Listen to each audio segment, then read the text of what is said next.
Um prazer enorme receber todos vocês aqui, ter esse trabalho aqui na nossa sala, né? A gente meio que se sente privilegiada quase, né? Muito honrada. Eu e a Lu, nós somos daqui, já somos professoras aposentadas também, então a gente está... Mas está nesse caminho, está nessa... Então, assim, muito agradecido vocês todos estarem aqui.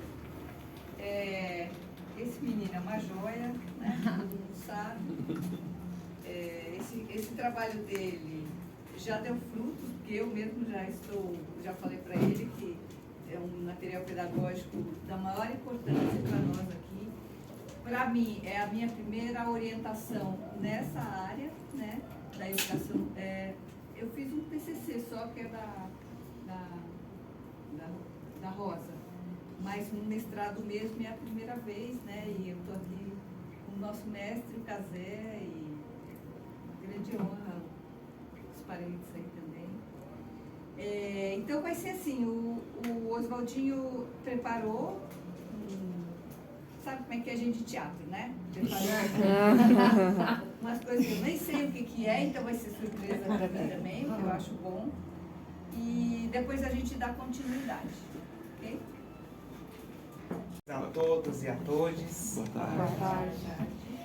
É um momento muito especial, mas eu queria começar este encontro, convocando vocês. Convocando para uma luta de mais de 523 anos. Uma luta por um território que não reconhece como território indígena e ancestral. Isso aqui é um ato, essa semana nós fomos pegos de surpresa por uma manobra política no Congresso, onde aprovaram em primeira instância o PL 490, que diz que só vai reconhecer os povos originários que estavam em seus territórios até 1988, a data da Constituinte. Mas esses povos já estão nesse território, os nossos povos originários, que corre sangue em cada uma das veias de todas as pessoas que estão nessa sala e desse território ancestral. No domingo vai ter um ato, uma convocação vai ser neste momento virtual, para que a gente consiga ecoar essa voz por todo o Brasil. Então, não ao marco temporal e à PL 490, e tem uma parente muito aguerrida que foi eleita deputada federal neste momento, a Célia Chacriabá, de Minas Gerais, do PSOL, que tem feito um enfrentamento direto, assim como a parenta Sônia Guajajara, ministra dos povos originários, povos indígenas. E eu gostaria de começar com uma fala breve aqui da parente Célia Chacriabá. Mesmo é de um Brasil que demorou 523 anos para ter o Ministério dos Povos Indígenas, essa casa que fala que nós, povos indígenas, somos contra o progresso, que nós somos o retrocesso. Retrocesso é votar uma pauta de extrema importância e não ser escutado nós, povos indígenas. Eu peço a sensibilidade dessa casa e dos senhores deputados, porque a caneta tem assassinado nossos direitos. Estou aqui enquanto uma mulher indígena para assinar, não para assassinar direitos. As pessoas que votarem em favor do requerimento de urgência do PL 490 é um projeto anticivilizatório de Brasil. Senhores deputados, quem querem roubar nosso território tem nome e tem gabinete. Foram 272 deputados que assinaram esse requerimento de urgência. As pessoas que votarem em favor do PL 490 são novos cabrais do século XXI, vestidos de gravata, de paletó. Estamos aqui e nós não recuaremos, porque foi sempre assim. Não se trata de ser maioria nessa casa, porque nós somos aqueles que sustentamos direitos do lado de fora. A demarcação dos territórios indígenas hoje é tida como a solução número 1 para barrar a crise climática.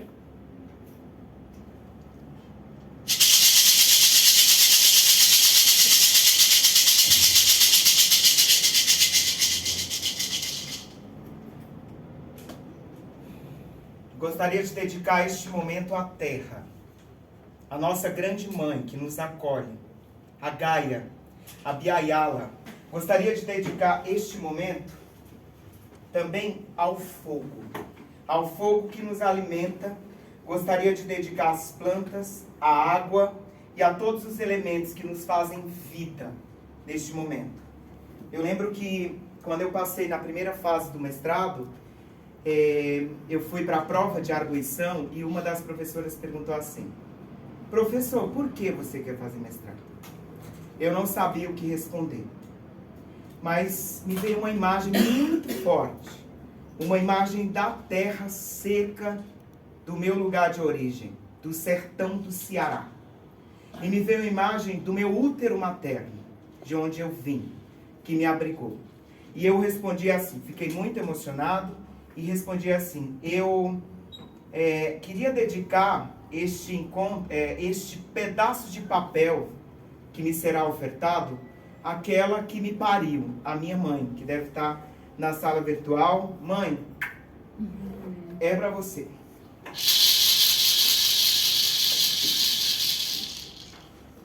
A importância de ser professor no Brasil é assumir um compromisso em um país arruinado e que tem talvez uma das maiores dívidas históricas do planeta, né? Porque a gente contrai uma dívida histórica imensurável com duas populações, mas com os povos originários, que eram múltiplos e diversos, e que passaram por um genocídio, e povos múltiplos e diversos em diáspora africana, que foram sequestrados, escravizados e explorados durante 300 anos. Qual que é a importância de ser professor no Brasil? É resolver um passado mal resolvido. É a única função da educação nesse país. É conseguir delimitar quais são as questões e as cicatrizes e as feridas que a gente precisa sarar para que um dia a gente possa se chamar de país, né? E não...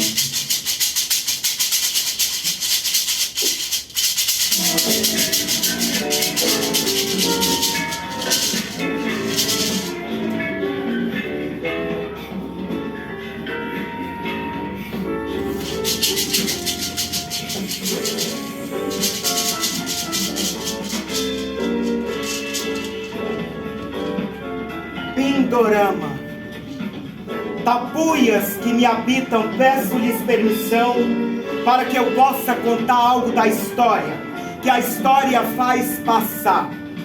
Porque hoje tu mais que ninguém sabes que é tudo em cruzo, e é na luta que a gente reconhece o justo. Pindorama, Piratininga, terra das palmeiras, que usufruto de gente que se fez grande, com sangue regindo, com sangue originário, que transformou o pau de Pernambuco, pau rosado, pau Brasil, em simplesmente Brasil. Faça ressurgir ao sol raiar. Não permita em Anderu que desde 1500 versos que o livro foi apagar continuem em nossos corpos como herança colonial. Pois se somos um carrego, que o descarrego político e poético, com arco, flecha, foice e martelo, nos desmonte é pra já. E neste habitat de mais invasão do que descobrimento, sangue do meu sangue pintado, atrás das molduras do herói emoldurado, entre dissidentes, mulheres, criôs e originários, saltem das valas comuns e façam ecoar as potências que a colonialidade foi apagar.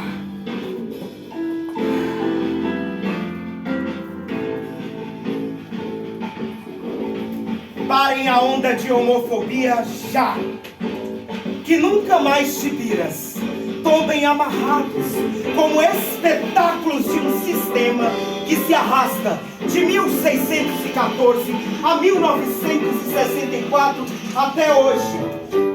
Marco temporal. Nunca mais tupinambás esquartejadas. Afro-pindorâmico Brasil, tua cara é de Cariri, de Tupã tu foi parir, pois a liberdade é um dragão do mar de Aracati. Francisco José do Nascimento, dragão do mar, ou Chico da Matilde, arrasta essas jangadas para as bandas de cá, que o movimento abolicionista do meu Ceará crave no coração dessa ilusão colonial a derrota daqueles que correm em suas veias. Um Brasil acima de tudo e um caramunhão acima de todos. Salve Dandaras! Salve Guajajaras! Salve Tupinambás! Salve Pancarás! Salve Abixana, Coar! Porque quem foi de aço e vieram lhes matar, há uma clemência que possa aguardar, pois o tupi roubado, macro, G e aportuguesado, muitos quipundos, umpundos e iorubás hão de mandingá.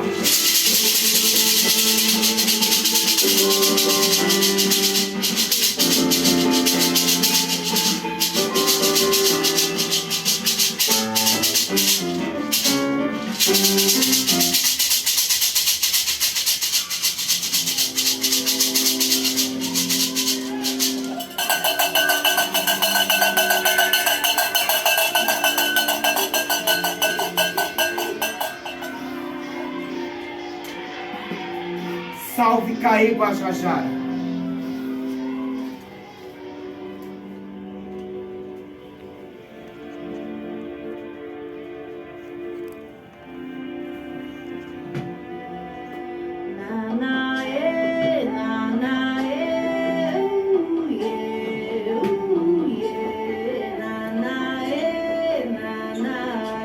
Nem tudo era italiano.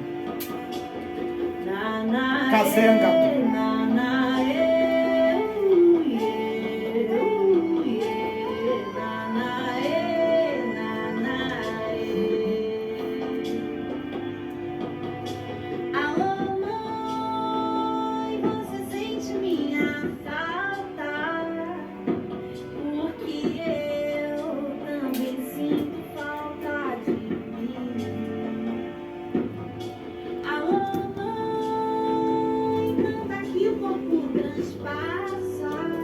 Paulo Freire. O tempo nos faz resistir.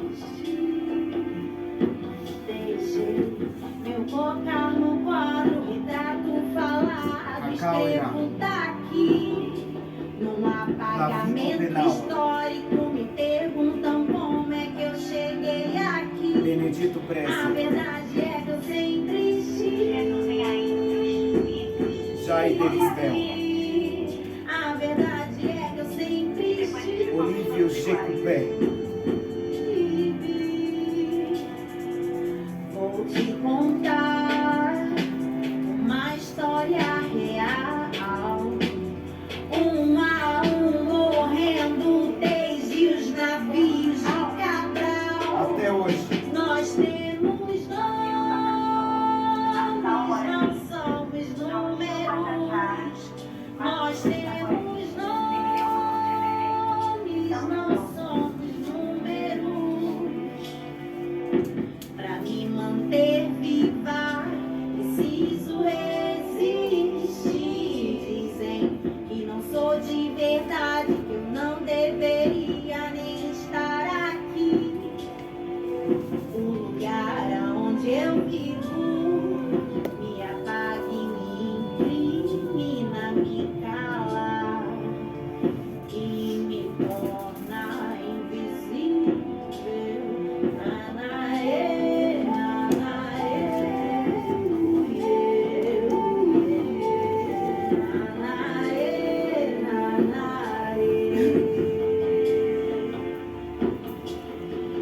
anaê,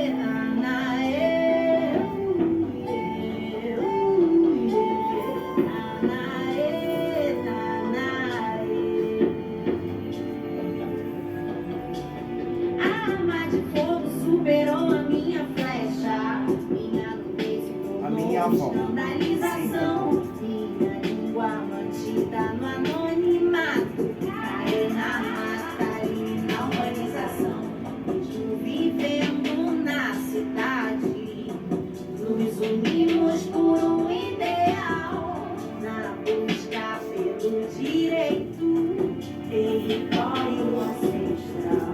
Vou te contar uma história real, Pindorama,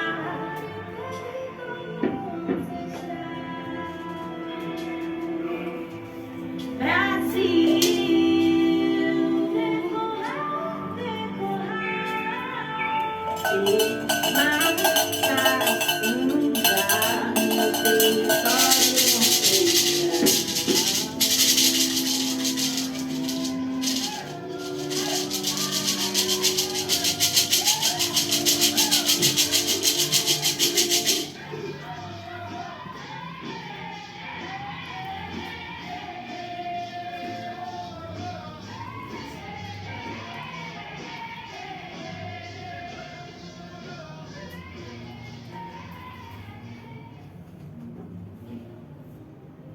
Povos originários, 11.645 rastros em busca de uma pedagogia decolonial.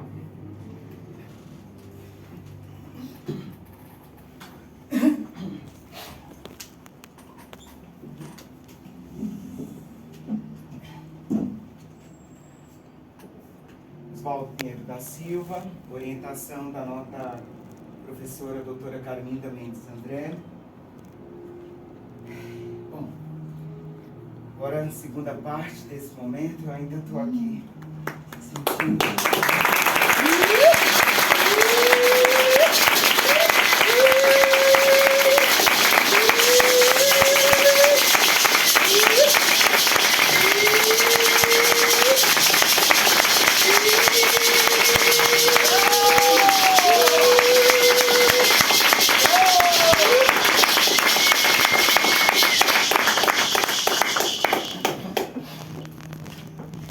Metodologia, revisão bibliográfica, estudo, acampamento Terra Livre ou Luta pela Vida, observação participante, entrevistas, coleta de dados, formação com professores e professoras e estudantes, mediação de conhecimento, sequências didáticas e material didático. Essa imagem aqui, do dia 1º de janeiro de 2023, é de um grupo do Cariri, lá do Ceará, de Bordadeiras. E é uma imagem que eu estava em Brasília no momento da posse, agora do atual governo, e foi muito forte, muito significativo. Pela primeira vez em 523 anos, data que eles estabelecem, ver o cacique Raoni subir aquela rampa, assim como outros representantes da classe trabalhadora, e sempre explorada por esse sistema de desgraça que é o capitalismo. E ver o Raoni naquele momento foi muito emocionante, assim. Eu, de fato, fiquei muito desmontado ali naquele momento. Eu apresento essa pesquisa como título Do Jogo Dramático Infantil ao Imaginário Indígena.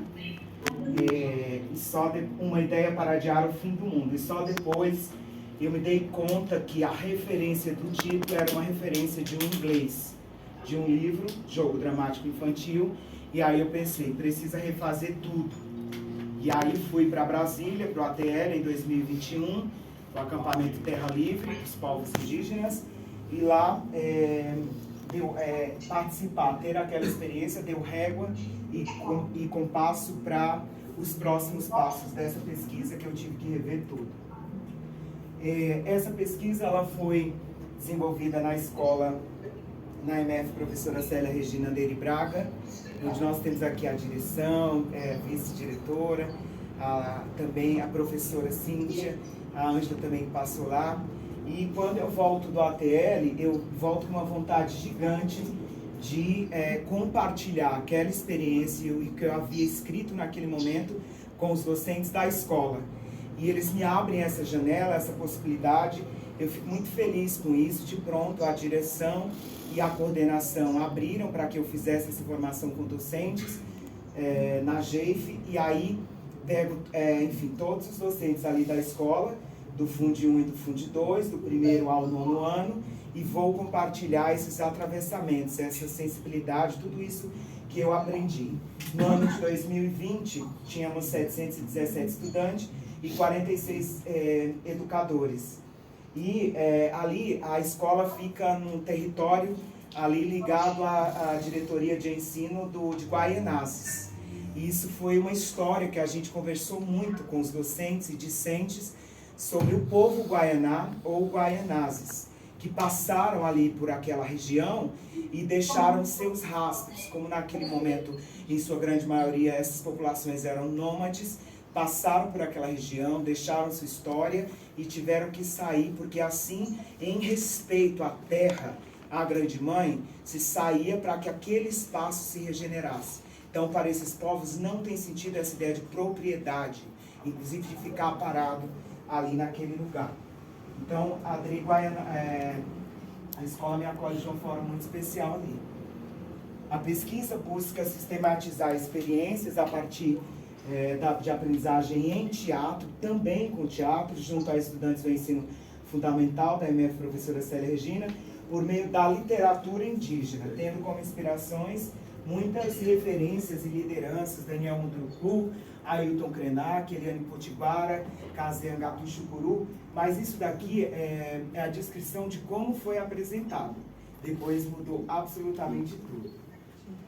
Furo no tempo. Qual a minha ancestralidade? Voltando do acampamento Terra Livre, que é um encontro anual que reúne povos indígenas de todo o território nacional em busca de pautas e direitos do movimento indígena, eu me fiz uma pergunta. Eu falei, mas eu estou falando de uma questão como pauta. Isso não é uma pauta, isso é um fundamento de vida. E eu senti que eu precisava ir em busca dos meus rastros ancestrais indígenas, porque todos nós temos esses rastros. E aí eu escrevo pela internet para familiares lá no Ceará, perguntando, temos ancestrais indígenas? Todo mundo, não, a gente não sabe, não, essa história não foi contada. E aí uma prima de Fortaleza, a Sâmia, que deve estar aí também, ela disse assim, Vadinho, as pessoas do Ceará me chamam de Vadinho. Vadinho, tem sim. Eu fui lá nos Três Irmãos, no sítio, e a tia Vilmar, Tiuá, disse que nós tínhamos uma prima, parenta lá da nossa bisavó, da vovó Veinha, a vovó Maria de São José. Aí eu falei, ai gente, puxa, então é por isso, agora eu descobri. É exatamente por isso que eu estou tratando desses fundamentos. E aí eu volto para o Ceará. Eu vou para lá e chego, e a primeira coisa que eu faço é entrar floresta dentro e conversar com a nossa mais velha, a única que está viva, irmã da minha avó, que se encantou recentemente, e a vovó, a tia Vilmar, ela diz assim, tem, meu filho, tem sim, tem. Ela era a prima da vovó Maria, prima da tia Joaninha, que era irmã da vovó Veinha. Eu falei, vovó Veinha. Mas eu falei, mas de que povo pertence, tia? Ela falou assim, não, naquele tempo não tinha dessas coisas. Não tinha essa coisa de povo. Eu falei, então tá bom, então eu vou aceitar esse chamado. Porque a colonização fez isso, fez com que a gente apagasse de nossa subjetividade esses rastros ancestrais que habitam a cada um de nós. Qual a imagem do indígena na escola? Historicamente, no Brasil e no mundo, a escola tem contribuído para uma imagem reducionista acerca do indígena, longe de reconhecer nossa ancestralidade brasileira e a diversidade de línguas, povos, lideranças, instrumentos musicais, jogos, brincadeiras, rituais, etc. Na década de 90, muitas músicas fatídicas produzidas pelo homem branco foram fixadas em nossas mentes de maneira a entender toda a cultura indígena como folclore. Teve um parente que eu entrevistei lá em Brasília, que ele está em Retomada Cariri, é o Joedson, que deve estar aí também. Eu perguntei, Joedson, o que é folclore? A Joedson me riu primeiro e respondeu assim: folclore é maquiagem barata da burguesia. Não tem folclore. O que tem é fundamento. O que tem é a nossa ancestralidade. O que tem a nossa conexão com a terra e que todos os elementos. Folclore, eles trataram de nos reduzir a partir de uma área do conhecimento somente para que eles pudessem ganhar dinheiro com isso. Vendo uma das entrevistas do Krenak, ele diz assim, isso foi muito forte ali no começo: o que eu vou deixar para a próxima geração depois de mim? Você pode achar que acha isso em qualquer livrinho de autoajuda e de boas intenções, mas eu tenho sentido isso com uma urgência no meu osso, no meu corpo. Se a gente não tiver a responsabilidade sobre o que nós vamos deixar para os nossos filhos, no sentido imediato da existência, significa que como humanidade a gente faliu. Ailton Krenak. E aí eu vou sistematizar, inclusive agradeço demais a professora Luísa que está aqui, que ela disse: Oswaldo, eu vejo a organização da sua pesquisa como cadernos. A gente pode, você poderia organizar. Então na qualificação eu acatei a ideia. Então o primeiro caderno ele vai fazer o registro, o nome dele, o caderno 1, é o autor como narrador. Eu narrando a minha experiência no acampamento Terra Livre, ou luta pela vida em Brasília, no momento de pandemia, todo mundo vai para Brasília muito assustado, mais de 6 mil povos, acho que a Ricarda estava lá, né? A Wapixana, que está aqui presente, e eu observo, assim, aquele momento foi um momento muito significativo, porque eu vi que tudo que eu sabia era mentira, tudo que eu sabia estava errado sobre esses povos, e era muito bonito e significativo ver cada uma das lideranças chegando com o seu rito, com a sua forma de manifestar, com as suas pinturas, com seus grafismos, que estão sempre, todas aquelas, os grafismos, aquelas imagens, elas estão em conexão espiritual com a terra e com todos os elementos que nos habitam. Então não é uma simples pintura, é alguma coisa que está em conexão. Então eu vou registrar, faço entrevistas com muitas lideranças, depois eu vou pegar os nomes de cada um para falar aqui. E esse momento é um divisor de águas da pesquisa em Brasília. Aqui tem uma imagem da parente Sônia Guajajara, que hoje é ministra dos povos indígenas, e da Ingrid Sateré Maué, que é de Santa Catarina, que hoje é assessora da deputada Célia Chacriabá. E aqui me junto a Ingrid. A Ingrid falou uma vez assim para mim, no dia da entrevista dela: parente, você já descobriu o seu rastro. Isso que você está fazendo é um chamado. Não trate isso como uma pesquisa. Aceite. É disso que se trata. E aí a Ingrid Sateré Maué, hoje é uma grande amiga, ela vem para casa, a gente conversa sempre. Assim como a Shirley Pancará, que eu ajudo na campanha dela, nesse último pleito eletivo. E a Shirley passa a ser também uma grande amiga, uma grande parceira de luta. Aqui a minha mais velha, tia Vilmar, lá do sertão. Aqui, ó, eu conversando com ela, aqui as filhas, os filhos, meu sobrinho Bruno. E Bruno é o meu primeiro sobrinho que nasceu e tenho uma emoção muito grande. Quando ele nasceu, meu avô morreu. Então é nascimento e vida ali o tempo todo. E aí o parente aqui, Kazem Gatuxucuru, vai me falar da Convenção 69, né, que da Organização Internacional do Trabalho sobre Povos Indígenas e Tribais, OIT, de 2011. O Brasil é um país signatário, usa-se o termo autoidentificação, que é considerado critério fundamental para a definição dos povos e de seus membros para a validação da Convenção 69. E aí eu falei, ó, parente Casé, eu já identifiquei rastros na família, mas ainda eu tenho uma questão, uma coisa, porque eu não sofro aqueles atravessamentos que lá nos territórios, nas aldeias, esses parentes sofrem. Então, eu estou num processo de devagarinho e entendendo o processo, entendendo o meu corpo como território ancestral e aos bocadinhos, como diz a música, eu vim de lá pequenininho, alguém me avisou para eu chegar devagarinho. E eu escutei, é um sopro. É um sopro que me veio e eu estou aos poucos entendendo tudo isso.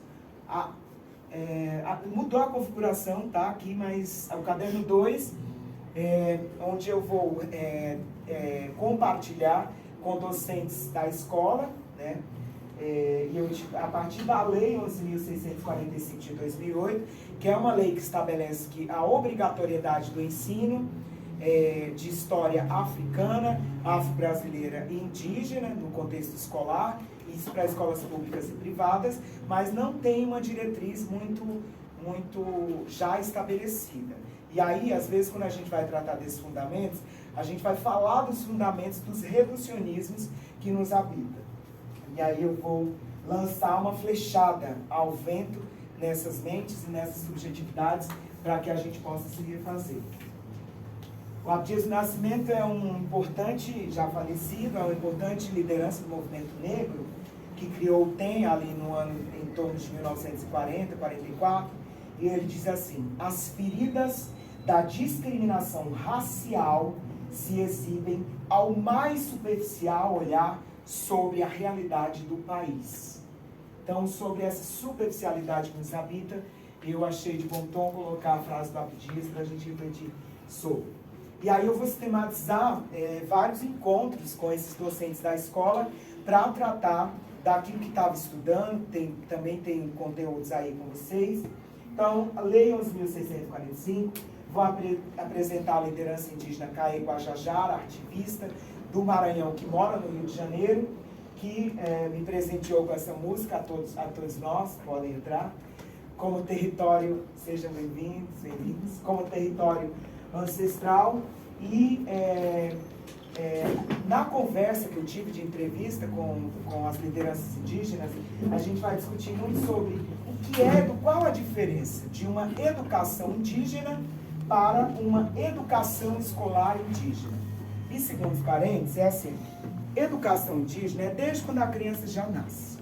Nasce no território, vai brincar no rio, vai aprender com a com o rio, vai aprender com a terra, com o barro. Então, todo esse planeta, essa Biayala, tudo isso, essa Gaia que nós habitamos, é o nosso lugar de educação. A educação, o tempo todo a gente aprende alguma coisa.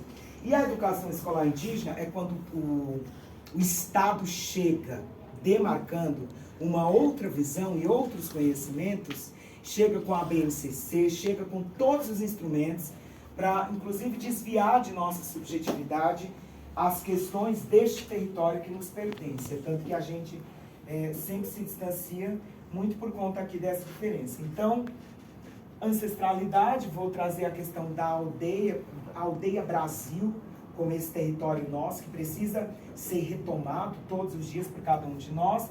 E do audiovisual, eu vou pegar o projeto Ecologia de Saberes e a gente vai fazer várias reflexões sobre os vídeos Ecologia, Pajerama e da infeliz herança dessa música Brincar de Índio. O show da Xuxa de 1989, vamos brincar de índio, mas sem ursinho pra me pegar. Então, eu vou desconstruir, porque esse programa ele vem para construir, demarcar em nós uma ideia. E aí a gente vai conversar muito. Tanto que vejam um vídeo no YouTube, onde no dia da apresentação vão convidar algumas lideranças indígenas para vir, adultos e crianças, e é um constrangimento só. E elas dançam em torno com os cocares gigantescos, né? E é importante a gente saber que cocar faz parte, é um objeto sagrado. Nem todo povo tem cocar. Então é sagrado.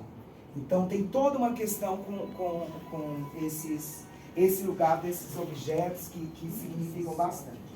E aí a gente vai discutir dados e estatísticas para contrapor essa subjetividade equivocada que nos habita. Tá tudo lá. Tudo isso eu peço para os docentes fazerem uma análise crítica dos vídeos e desse momento que está nos meus anexos também. Osvaldo, eu te amo. Eu também te amo, Luiz. O Eldo Xanenal é uma liderança do Acre que eu vou entrevistar e ele me recebeu assim já com de uma generosidade, foi muito bonito. Ele diz assim: a Lei 11.645 obriga as escolas a trabalhar com essa temática, mas infelizmente o Brasil não trabalha essa temática e quando trabalha é superficialmente, é estereotipado, é tudo ensinado ao contrário. Ensina na escola a partir do preconceito, a alimentar o racismo estrutural, etc. A escola continua sendo pejorativa, o livro didático não fala da questão indígena e as pessoas saem de lá sem conhecimento nenhum sobre as questões étnico-raciais. Em 2021, Eldo Chanelaua me dá essa entrevista, tem a entrevista lá registrada e só é importante constar que tem uma mudança aí de paradigma, de consciência lá na escola onde a gente trabalha, que a gente conversou muito assim, gente, foi falar de questões indígenas, tem que saber de que povo é. Temos que investigar, temos que saber, porque cada povo vai trazer o seu conhecimento, o seu modo de vida da sua forma. Tá terminando, gente. Não termina. Ailton Krenak diz assim, ó, isso é lindo, a gente tem que entender isso. Educação e escola não são sinônimos. Não são. Educação é uma experiência que já acontece desde que a gente nasceu e ela vem de relações muito antigas. Povos que não tinham escrita não deixaram de ter cultura. E ele dá uma entrevista sobre isso, também está tudo registrado lá. E é isso, assim, aquilo que eu tinha falado sobre a diferença de uma educação indígena para a educação escolar indígena. E no caderno 3, para finalizar, como nós estávamos afastados da escola, eu conversava com algumas docentes, com a professora Tiesa e a professora Débora de arte e a professora Rita de leitura. E elas toparam comigo a gente desenvolver um projeto, porque nós fizemos uma greve sanitária e para a gente cumprir com as horas, nós fizemos uma greve e apresentamos o projeto. O teatro e os povos originários, Rastro Atrás, descaravelizando mentes. E aí a gente vai pegar a literatura indígena presente na história, a gente vai estudar junto com os discentes da escola e a gente chega numa sistematização de um exercício. Esse termo descaravelização, ele é cunhado pela ativista Aline Caiapó, descendente do povo Aimara, e ela faz uma imagem muito bonita, que ela diz assim, imagina esse território ancestral, vem aquelas caravelas nos invadir. E a primeira coisa que eles fazem é tirar de nós a possibilidade de se entender como um país plurilinguístico. Hoje nós temos em torno de ainda 274 línguas indígenas no Brasil e tínhamos muito mais. E aí eles trazem que língua pra gente? Língua portuguesa, que depois vai se misturar com as línguas africanas, as línguas indígenas e a gente... Hoje nós falamos, em sua grande maioria, palavras de origem de povos indígenas do Brasil e povos que chegaram aqui de África. Então, a Aline também é uma pessoa aqui muito importante. Isso é o registro do caderno 3. Teatro dos povos originários, integração de componentes curriculares. Aqui é uma imagem da avaliação, nós estávamos em distanciamento. Chorei muito com a avaliação dessas docentes, realizado de forma online. E aí o nosso exercício que nós elaboramos com os discentes foi, antes do Brasil da coroa, existe o Brasil do cocá, da Célia Chacriabá, deputada federal. Antes dessa coroa aqui, nós já tínhamos o cocá, que é a grande coroa desse território ancestral. E aí a gente vai na sala de leitura investigar a literatura indígena, a gente vai improvisar a partir da literatura indígena, e a gente avalia tudo isso e a gente chega nesse resultado cênico aqui com os discentes. Considerações finais em busca de uma pedagogia decolonial. A decolonialidade é aquilo, a gente entender quais são essas lutas do passado e atualizando elas no presente é fazer esse encontro para que a gente possa atuar a partir desse passado com este presente, junto. Nunca futuro. O futuro a gente não sabe, não nos pertence, os povos nos dizem isso. A gente constrói esse presente que é o mais importante. Abordagens necessárias. Precisamos urgentemente apresentar autoras, autores indígenas, afrocentradas, brasileiras e outros territórios aos nossos estudantes.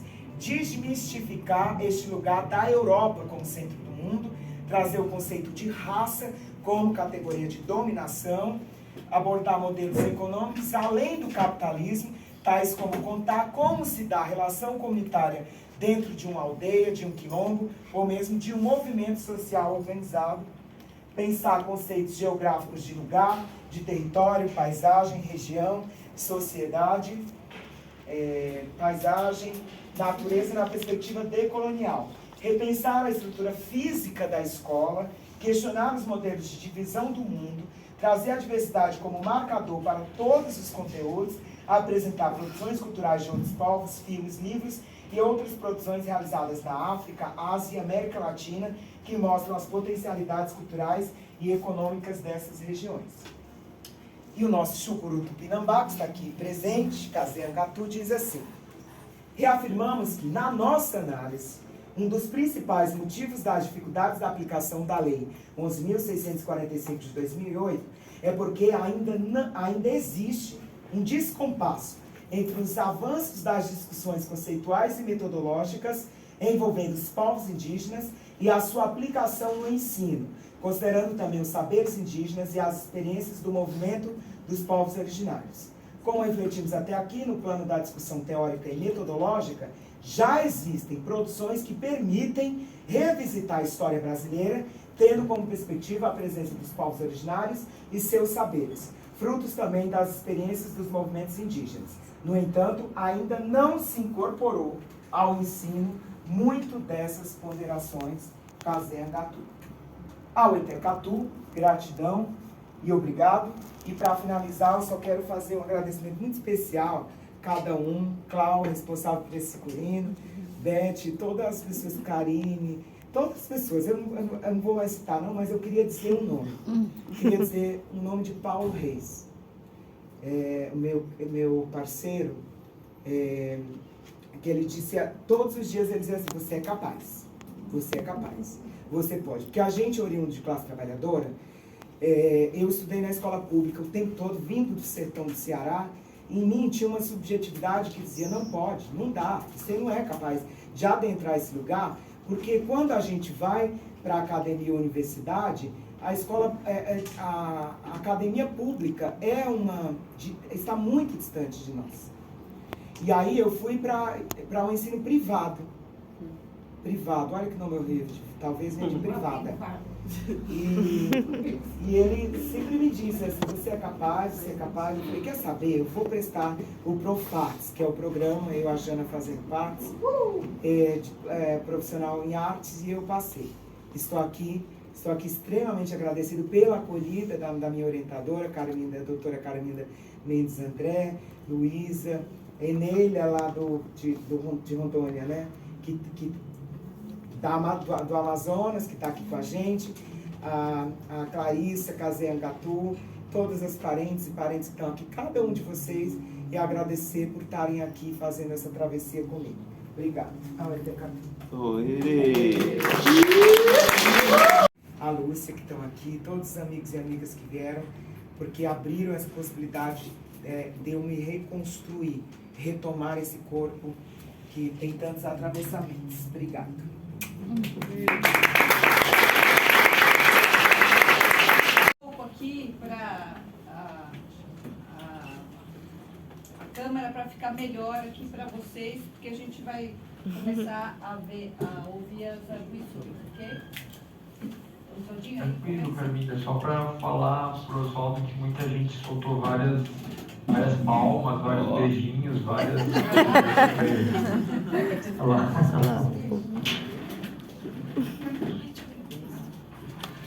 Nossa. Obrigado a toda a sala. Acho que tá um Parabéns, meu amor. Obrigada. Te amo. Maravilha. Ai, gente, é minha mãe.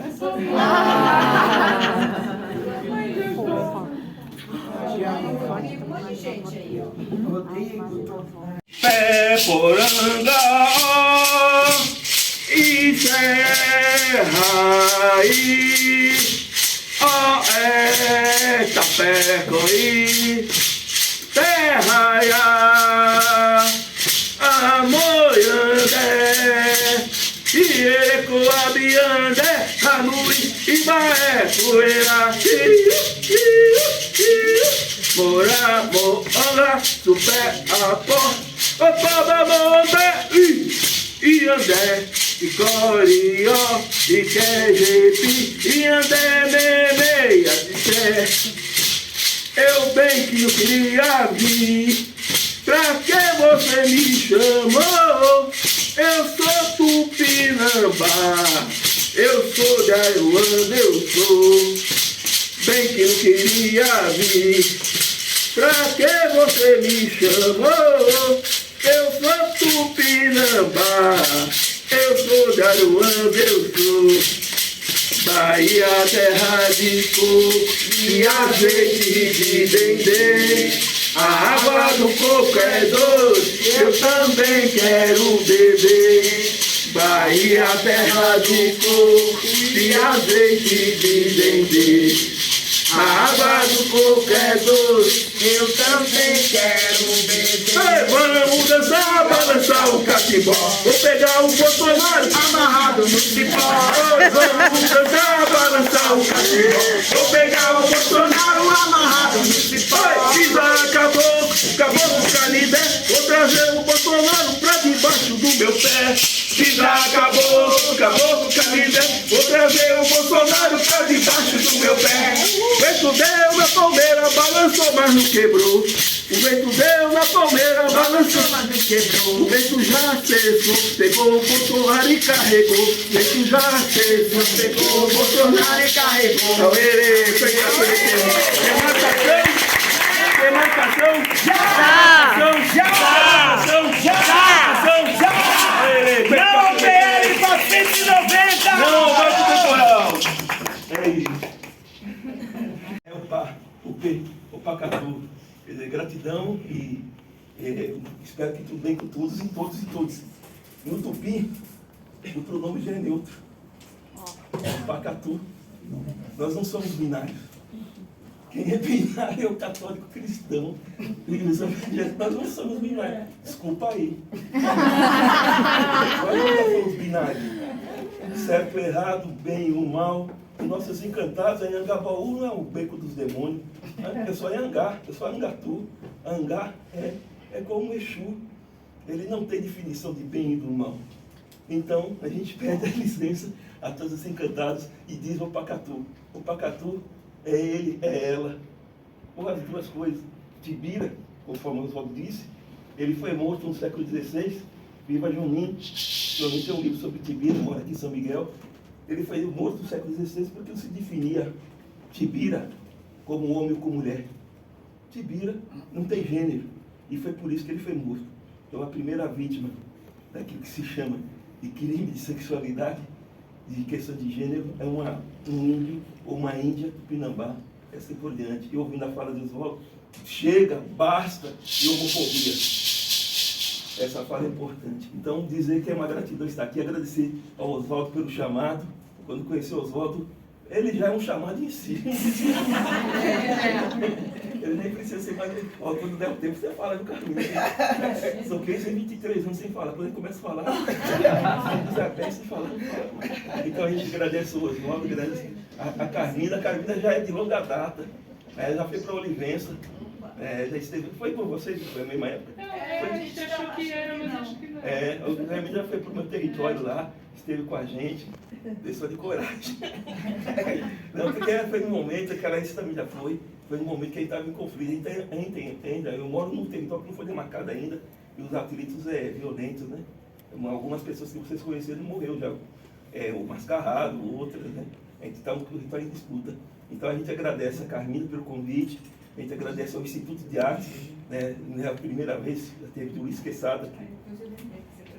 Isso, a Carmina fez, a gente faz uma atividade aqui, né? Tava eu, Thierry não, a Pataxó, como que é chama? Thierry é outra pessoa. E agradecer o Instituto de Arte, banda de Luiz Quesada, teve uma poeira entrando aqui que defendeu também dias atrás, né? Que eu não vou falar o nome dela não, brincadeira, mas a gente tem algumas ligações. Agradecer a professora Luísa, pela audição, eu conheci o Luiz na banca de qualificação dele, a grande Clarissa é irmã também, esteve no nosso território, já recebeu a gente na casa dela, por muito tempo, certo? E elogios a capa é linda. Vocês não leram o trabalho dele, né? Oh, coitado, tem que ler, tem que ler. Mas não tiveram chance ainda. Eu tenho dó de vocês. Mas vocês vão gostar de ler. Ele é bonito visualmente, graficamente é bonito. Ele tem uma estética bonita. E conforme eu disse, nós indígenas, eu também oriento, logo na Federal do Sul da Bahia, no programa de pós-graduação, eu sempre digo isso. As dissertações de tese de doutorado e de mestrado de indígenas e de quem é das artes não cabe na normatização da BNT. Meu sonho não cabe nas urnas, e as teses de mestrado de quem é das artes e de quem é indígena não cabe nas normas da BNT. Meus alunos hoje, Carmina, eles não fazem mais revisão gramatical. Nós também não. Vai do jeito que ele não vai seguir mais as regras. E a biblioteca, depois você se vira com a biblioteca. E aí são várias, né? Teve as pessoas que defenderam, sempre cito, quando você faz a apresentação assim, a Juma, né? A Juma foi uma indígena cariri também, que eu fiz mestrado e doutorado dela. A Juma defendeu o mestrado dela em nua, totalmente nua. Né? É uma mulher indígena e é uma mulher das artes. Né? E a tese de doutorado tem menos de 100 folhas, né? Que não é a quantidade, é isso que... Você nem precisava apresentar, na verdade. Só isso que você fez já é a apresentação. Né? É outra linguagem, tem outras linguagens mesmo. Bom, e lembrar que quarta-feira passada, como foi falado, né? A gente sofreu não é mais um golpe, é uma continuidade, não é isso? Né? Nós, mais uma vez, o Congresso foi... Não é só o Congresso Nacional, deixa ficar bem claro. Foi aprovada a PL, foi o regime de urgência, a PL 490, e a alteração das normatizações, a MP 11.054, que altera a composição dos ministérios. Né? A PL 490, ela diz sobre o marco temporal, que é um absurdo. É um absurdo. São Paulo é uma cidade indígena por causa da migração nordestina. E a migração nordestina é migração indígena, é índio expulso da terra. Os índios que não estavam na terra, não estavam na terra porque não queriam. Quando dizem que tem que ter, quem estava na terra tem 88, fica, quem não estava não fica, é um absurdo. Ninguém deixou a terra porque quis, porque morria. É migração forçada, é êxodo, diáspora indígena, a década de 30, 40 e 50. Por isso que você vai encontrar muito indígena em São Paulo. A maioria dos indígenas em São Paulo são do norte ou do nordeste. Eu diria que até configura aí que 70, 80% dos indígenas de São Paulo são de nordestinos expulsos da terra. E os que ficaram, como é o meu território tem os três tipos. Tem os que ficaram, os tupinambás que ficaram, e eram proibidos falar a língua e dizer-se indígena, que apanhava. Isso aqui é paulado. Você apanha por ser indígena. Era proibido dizer que você era indígena, falar na língua. Então você não poderia se assumir como indígena, senão você morria. Ou senão você era expulso.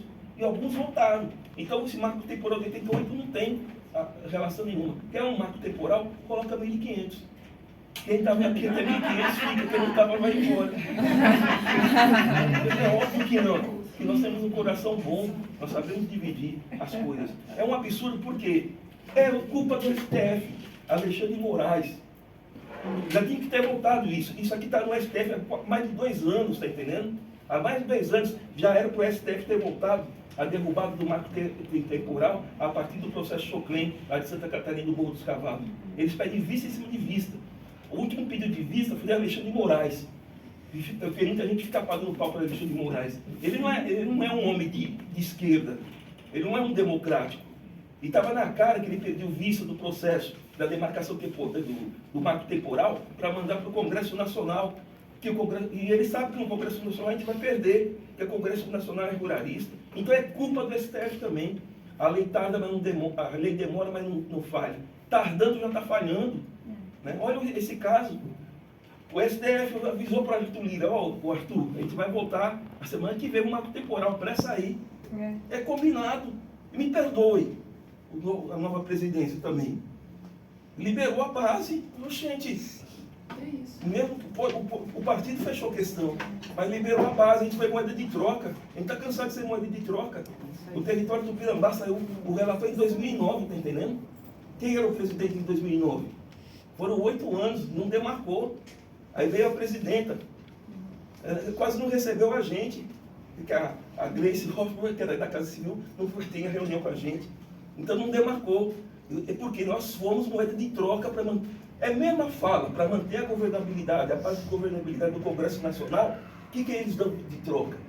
É o meio ambiente e é o território indígena, território quilombola, é a comunidade ribeirinha, as comunidades tradicionais. Nós estamos sendo moeda de troca de novo. Está na cara disso. Ah, mas vocês iam perder de mesmo jeito, a gente perde lutando, tá certo? A gente fica com... Porque não é só o Congresso, isso que eu quero que percebam. É o Estado brasileiro, é o STF, é o governo federal. Né? Não estou falando da minha parente Soninha, nem do Ministério, também que foram golpeados, tirados do Ministério dos Povos Indígenas, da FUNAI, e a demarcação de terra é esvaziar o Ministério. Então, gente, para que tem um Ministério? A gente vai administrar já terra demarcada? A gente vai virar administrador de terra, a gente quer demarcar território. Então, houve um grande acordo, não é só congressista, não é só base ruralista, a gente foi um monte de tudo. Você pega aquele lá, que era da rede, que agora saiu da rede, que é o... ele fala, mas tivemos conquistas, nós tivemos derrota. E a derrota aqui não se trata de uma derrota política, é morte. A gente morre. Qual que é o recado que você dá para o ruralista? Para o capataz? Ah, está liberado. Vai lá e mata. Vai lá, o nosso território não está legalizado, a gente faz autodemarcação, a gente vai tomando a fazenda, retomando. E é ilegal, a gente coloca a vida em risco. Se você não demarca, a gente fica na ilegalidade. Aí vai vir reintegração de posse. Se passa uma marco temporal, está na ilegalidade, vem reintegração de posse. Na ATL, por que assinou só foi 12, né? Tinha que assinar todos os territórios demarcados, rapaz, não tem jeito, desculpa o desabafo aí. Mas é morte, trata-se de morte, na verdade, tá certo? Bom, 11.645 rastros em busca de uma pedagogia decolonial. Mas eu tenho uma sugestão de apontar agora. Não sei se pode ainda. Claro! Eu colocaria algum nome indígena. Você é um poeta, né, também. Que você crie mesmo. Não precisa um nome, alguma palavra indígena que tenha a ver necessariamente ao pé da letra com o título. É para deixar a marca, né? Essa dissertação é feita com os espíritos indígenas e eu diria, colocar como nome principal povos originários ou antes do povo originário. Assim que a gente orienta lá no Federal do Sul da Bahia, meus orientandos, eles colocam o título na língua, em tupi, e colocam o nome indígena dele primeiro, para ficar registrado na biblioteca. Então, Oswaldo, ficaria uma sugestão de colocar, você pensar, ou pedir para algum parente pensar um nome que seja bonito aqui. Essa poesia que ele leu, olha que bonito isso. E nesse habitar de mais invasão do que descobrimento, sangue, sangue, sangue do meu sangue, pintado atrás das molduras do herói emoldurado, entre dissidentes, mulheres, griots e originários, saltem das valas comuns e façam recuar as potências que a colonialidade tentou abafar. Olha que lindo. Bate palma para gente. Aí Piratininga é Oswaldo de Andrade. Quando eu falo, comparando você com Oswaldo de Andrade, é elogio para Oswaldo de Andrade se comparando com você.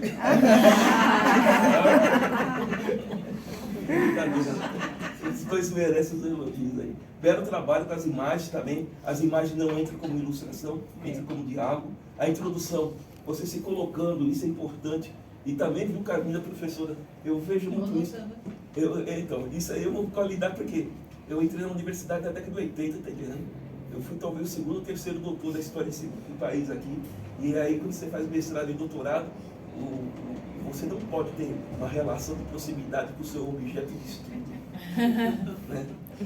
Você tem que ter um distanciamento da sua pesquisa, não sei o que, não sei o que lá, não sei o que lá. Aí eu fingia que tinha, mas não tinha, né?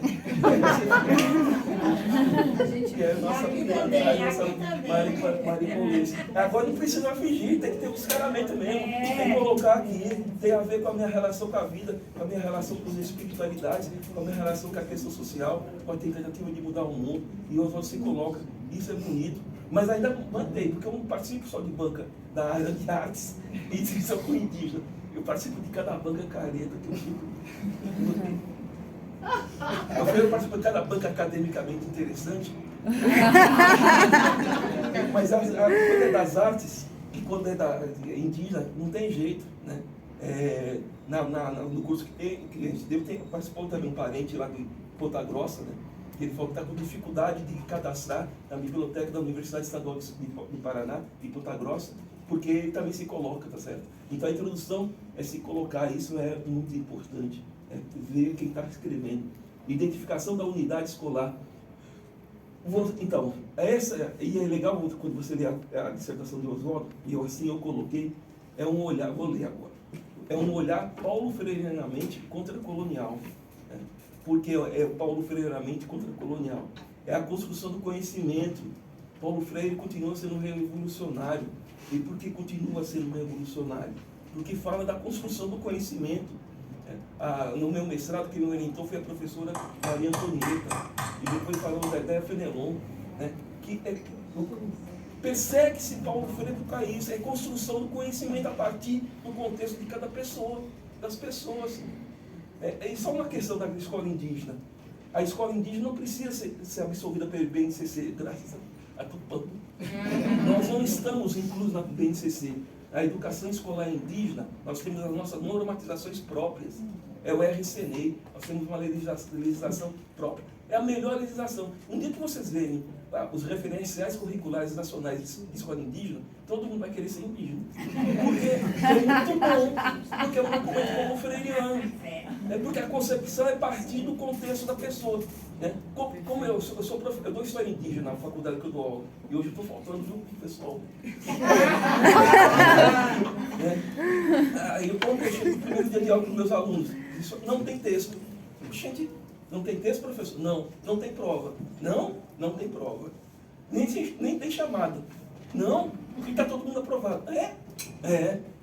Eu não sou sua tia, não sou seu pai, não sou seu pai.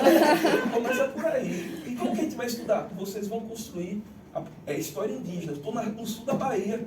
Gente, no sul da Bahia, ou é indígena ou é negro, ou negro indígena, indígena negro. Lá você tem quilombo que tem indígena e tem aldeia que tem negros.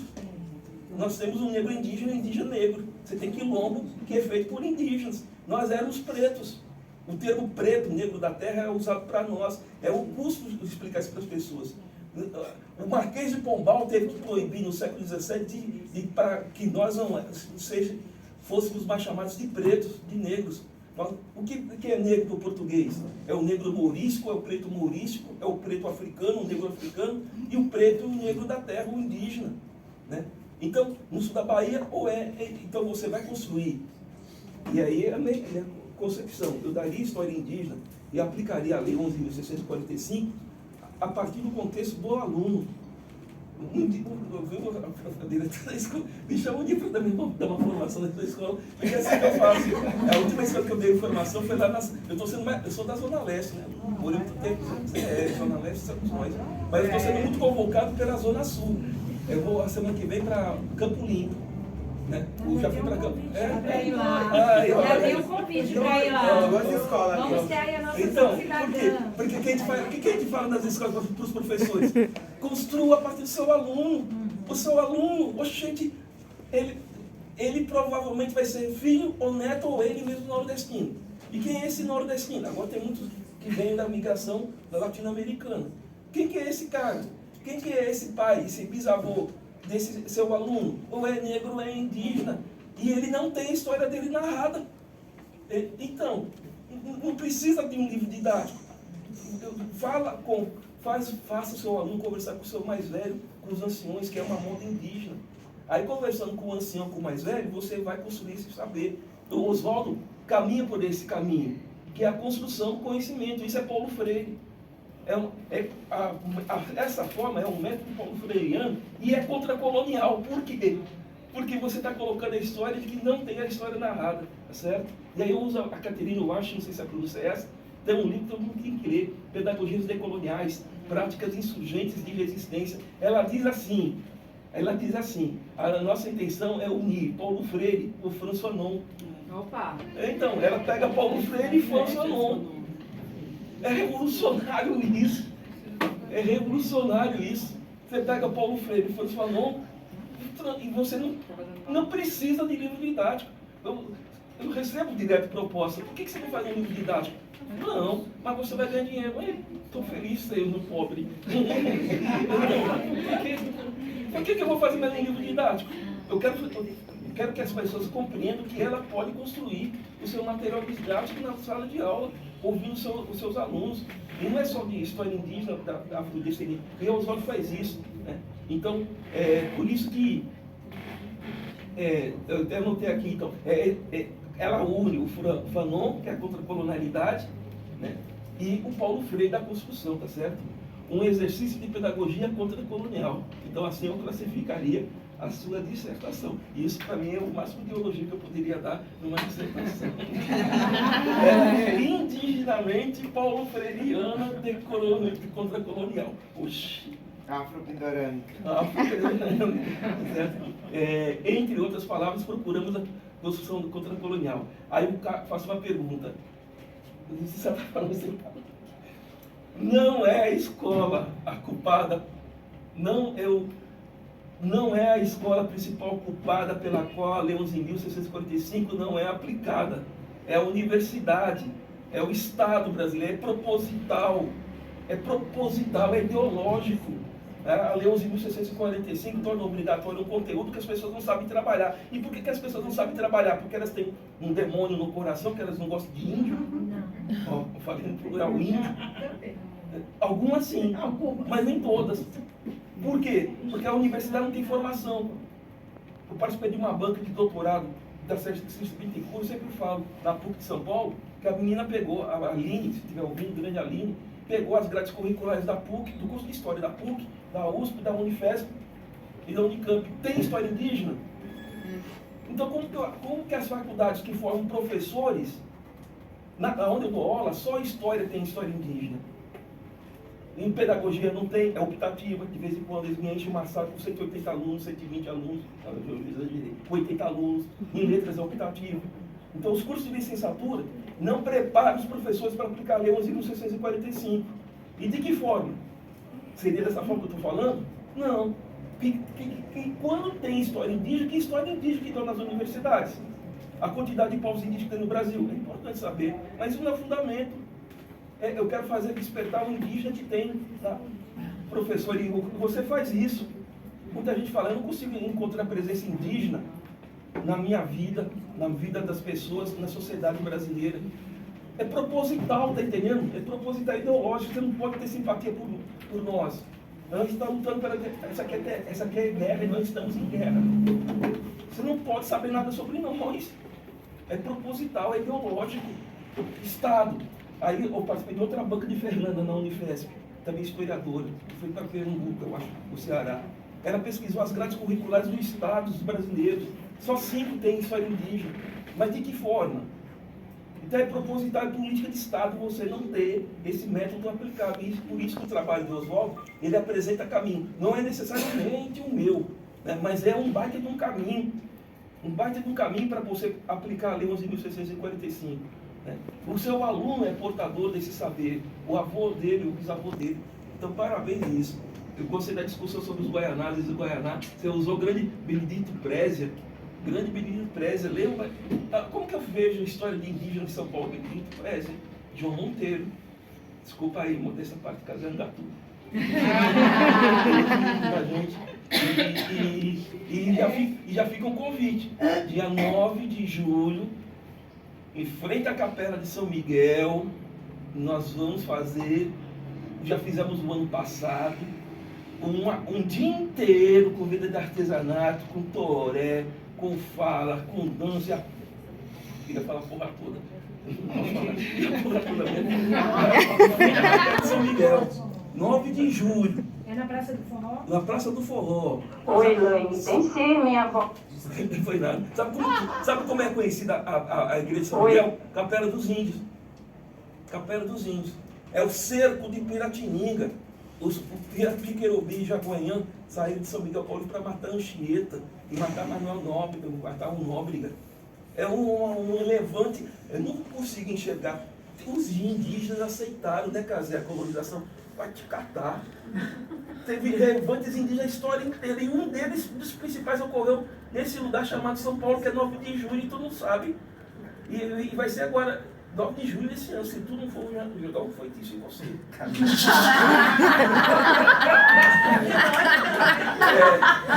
Vai cair uma flor na sua cabeça, não agora eu estou aqui. Mas quando você estiver na sua cabeça. Por quê? Porque é disso que está falando. Porque aí a gente vai convidar o seu Benedito Preza, que é uma pessoa que eu admiro bastante, que está fazendo uma fala também. É um momento assim que é um dos principais levantes indígenas. Pode ser. Não, é que no primeiro encontro que nós tivemos com docentes da escola, de madrugada eu recebo uma mensagem de uma professora dizendo assim: professor, quando eu saí da formação fui conversar com a minha mãe. E a minha mãe me mandou um áudio dizendo isso daqui. Tem sim, minha avó foi pega no mato, meus bisavós eram índios. Tem sangue de índio sim, filha. Meus antepassados era índio. Então, pode ter certeza. Eu não tenho como te provar, porque eu não tenho documento, mas a minha mãe, meu pai, falavam que minha bisavó era índia e minha avó foi pega no mato. Entendeu? Então, é isso que eu tenho para te dizer, minha gatona. Vamos para a fala dessa senhora e para trabalhar com os homens, é isso que eu estou dizendo. É assim que você está escolhendo, está entendendo? É claro que pode ter que falar dos guaranis, dos parentes todos, mas rapaz, essa história é a história do quê? Da menina de 13 anos e 14 anos, da violência sexual. Tem lá sua bisavó, pegar laço, dente de cachorro, mas ela era muito brava, muito arredia. Oxente, ela é roubada da aldeia. Nem todo mundo é amado até de Jorge Amado. Eu não posso de Jorge Amado, você não vai encontrar índio algo de Jorge Amado, porque a família de Jorge Amado ela vem de distância de Sergipe para matar índio. Quem é a Gabriela? Né? Quem é a menina do Batacã? São meninas de 13, 14 anos que é pega, nenhuma universidade, essa história corrente o tempo todo. Né? Aí essa avó, bisavó, que tem a história dela negada, tá entendendo? Não estou dizendo que talvez tenha tido relações de amor mesmo, pode ter ocorrido, né? Mas é muita história de violência. Né? Então, por isso, veja só, aí que tem um recorte de gênero, tá entendendo? Né? A questão indígena, a questão negra tem um recorte de gênero forte. Pesquisar, ouvir falas como essa que o Oswaldo fez, isso até arrepia. E porque você está buscando, construindo. Isso é contra a colonialidade. Essa senhora, não tem a história dela na rádio. Aí sabe o que meus alunos falam? Lá da história da UESC, eles vão gravar em vídeo a história, e vão dar para a pessoa, e esse vai ser o trabalho, que vai valer a nota para a gente lá. É esse o trabalho em história indígena. Eu pratico isso, eu estou inventando, e o Oswaldo faz isso. Porque aí dá esse resultado. Esse resultado é grande. Isso é contra a colonialidade. Aí você está sendo contra a colonialidade. Aí você vai encontrar mulher negra, vai encontrar cigano, vai encontrar coisas que as pessoas escondem, camuflam. Continuando aqui, os cadernos, a sugestão da professora foi ótima, que resolveu bastante, porque são cadernos mesmo, né? Para mim, eu estou me pagar pouco no seu trabalho. O seu trabalho, academicamente, é muito qualificado. Eu já indicaria até para uma publicação. O caderno 1, o autor como narrador. Isso, fazendo a narrativa. Justamente por isso, a sugestão do título de ter um nome indígena, porque você está fazendo esse caminho da descoberta. E é isso. Provavelmente não vai saber o nome do povo. Eu fui fazer o pós-doutorado na psicologia, porque a minha caixa de mensagem fica sempre cheia com angústia. Casé, eu sei que eu sou indígena, eu sei que sou, mas eu não sei o nome do meu povo, o que eu faço? Eu falei, bicho, então pare de sofrimento, primeira coisa. Não dá para saber, talvez não tinha necessidade. Eu, Tupinambá, encontro o Pataxó no meio da mata. Oi, Pataxó, você é Pataxó? Eu sou Pataxó. E você, quem é? Eu sou Tupinambá. É uma conversa inimaginável. Quem dá nome por vezes, os outros por vezes é nome externo. Cama, Acã. Acã é cabeça, Camã, adereço de cabeça. Ô índio, quem é aquele povo? Ah, Cama, Acã. Quem vai escrever? Cama, Acã. Por isso que, Oswaldo, mesmo que não saiba o nome do povo, e quando a sua família fala isso, a gente não sabe, porque naquele tempo não tinha mesmo. Né? Os mais velhos falam isso. Os índios amazônicos, você tem índio de contato recente, tem índio que não tem contato, que prefere o isolamento, está certo ele. Porque, na verdade, quem é isolado? Eu acho que nós somos isolados em relação a eles. Né? Tem os índios que não têm contato, tem os índios de recente contato, que são os amazônicos, né? Xinguanos, e tem indígenas de contato de 523 anos e querem exigir pureza da gente. Oxe, gente, o parente é negro, ai, você é negro, você não é índio, é para ferrar os índios nordestinos e os índios da região de Mato Grosso, da área sul, os índios da região litorânea. Né? E nós estamos há 523, não vou falar o nome da parente, uma vez uma parente chegou lá e falou, nós, o nosso povo, é mais retirada, né? É de contato mais recente. Nós somos os verdadeiros índios que nós nos misturamos. Vocês Tupinambá se misturar. Falei, ô parente, fala isso não. Você é Adolfo Hitler, você prega sangue puro, limpeza étnica. O cara ele é negro e se assume como Tupinambá. Você quer resistência maior do que isso? Ele é discriminado enquanto negro. Você é negro, não é indígena, mas eu sou indígena. Então ele é discriminado como negro e como indígena, duplamente, e como baiano. E quando discrimina a gente, eu torno a discriminação um elogio. Dizem que baiano não gosta de trabalhar, diz que índio não gosta de trabalhar. Índio e baiano não gosta de trabalhar duas vezes, não gosta mesmo. Isso é ideia. Descobrindo ao pé enraizado na cultura. Aí eu estou lendo a imagem aqui da senhora que você mostrou que ela chama, e a Vilma. Olha, cara, se você quando vê um trabalho, eu não estou na análise fenóptica, mas na cara da dona Vilmar estão os traços indígenas. Mas mesmo que ela não tivesse traços indígenas, a dona Vilmar é uma senhora que afirma que tem indígena na história dela, da sua família. E ela não sabe o povo. Aí você vai ficando sofrimento. Né? Eu não estou querendo desvirgir daqueles que acham que tem que saber exatamente o povo. Em alguns casos não dá para saber. Né? Por isso que eu digo, viu, as parentes, quando eu digo que a pessoa é o direito da OIT de se autodeclarar. Né? A pessoa tem um direito. E se essa autodeclaração não é para disputar cota, não é para disputar espaço, pronto, qual que é o problema disso? Qual que é o problema disso? Né? Agora, se é para disputar cota, essas coisas assim, tem umas questões de critério mesmo, né? Porque lá nas aldeias, nas comunidades, a coisa é difícil mesmo. Né? Agora, a pessoa só descobrir, perceber que ela tem uma descendência indígena, fortalece o nosso movimento.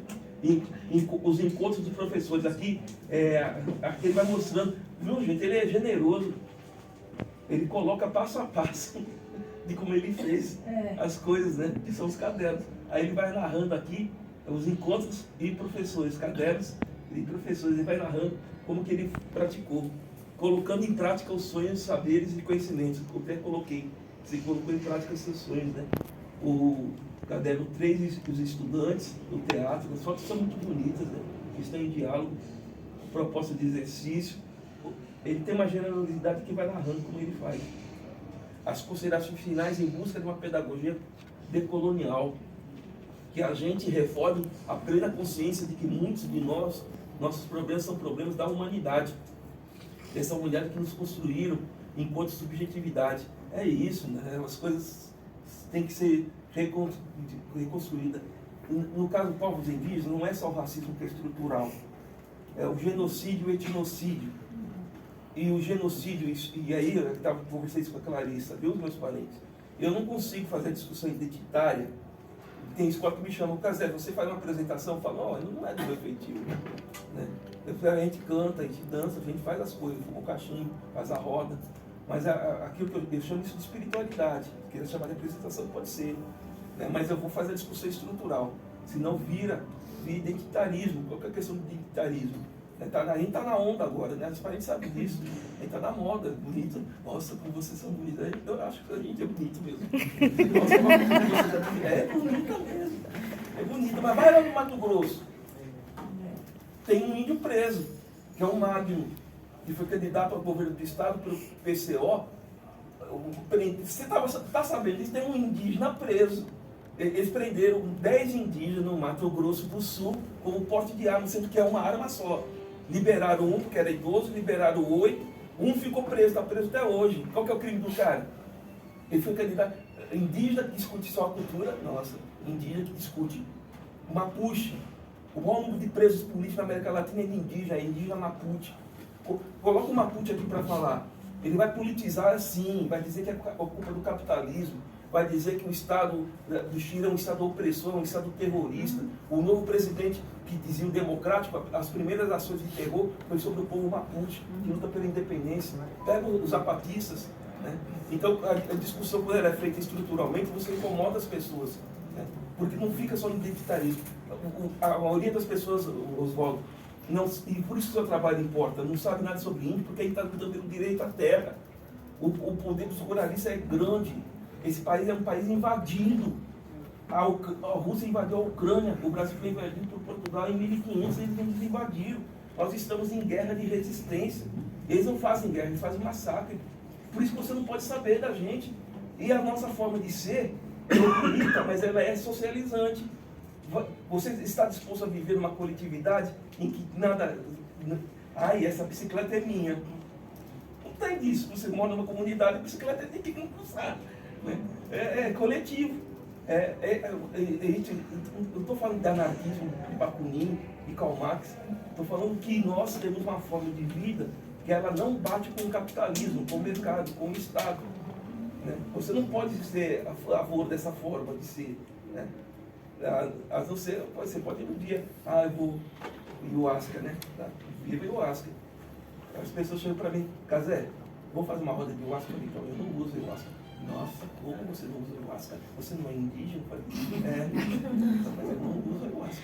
Não, mas você tem que usar o ayahuasca. Então você está querendo me ensinar a ser índio.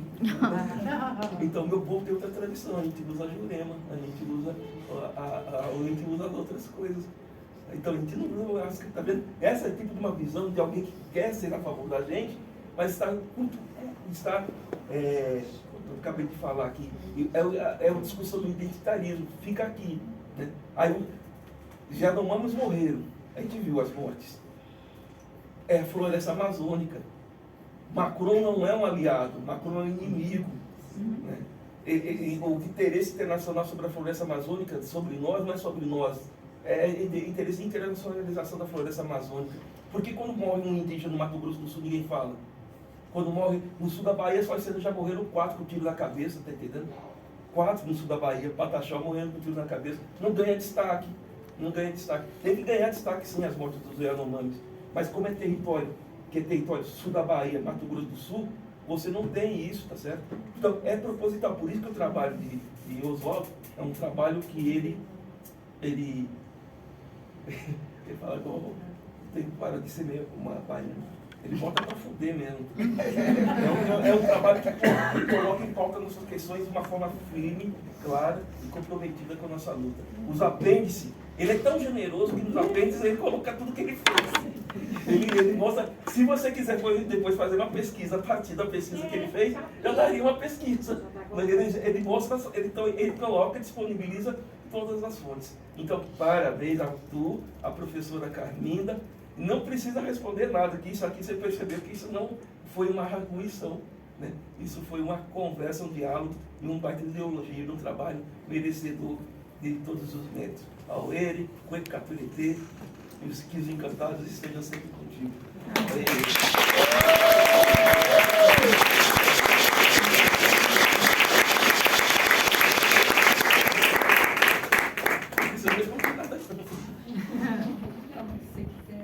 Tem sido uma liderança muito importante, acho que para a gente entender esses povos como povos anticapitalistas e anticoloniais. E para a gente tirar das nossas subjetividades esse lugar que o neoliberalismo juntou e separou a gente muitas casinhas. E o Casé tem uma pesquisa muito interessante para a gente decolonizar e descaravelizar, como diz a Aline, as nossas mentes. Gratidão demais, cara. Muito obrigado, viu, gente? Obrigado.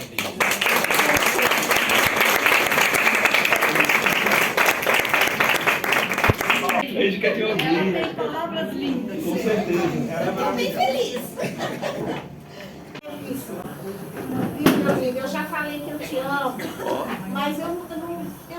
gosto de você. Que eu faço uma diferença, eu acho que eu amo tudo e todos. E gostar só dos maravilhosos, assim. Muito obrigada, viu? Muito obrigada por me chamar. Estou bem comovida. E é assim, Aliás, a primeira pessoa das artes cênicas que trouxe que orientou uma pesquisa com a temática foi Luísa, claro. Chavante, ganhei essa joia. Iraçu. Ganhei essa joia aqui, dos Chavantes. Então, queridão, faz tempo que eu abandonei a ideia de vir a esse ritual como avaliadora. Faz muitos anos. Eu venho como leitora.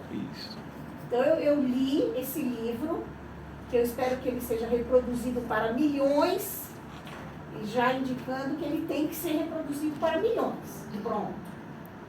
Então, como leitor, o que eu posso fazer é apenas e tão somente dizer o que o seu livro me fez pensar. Então, eu disse que me fez pensar muita coisa, mas para não ocupar demais o tempo aqui, eu destaquei 5 pensamentos que eu quero compartilhar com vocês. O primeiro é que esse ritual aqui, nosso, esse ritual, ele é resultado de muita luta, muita luta.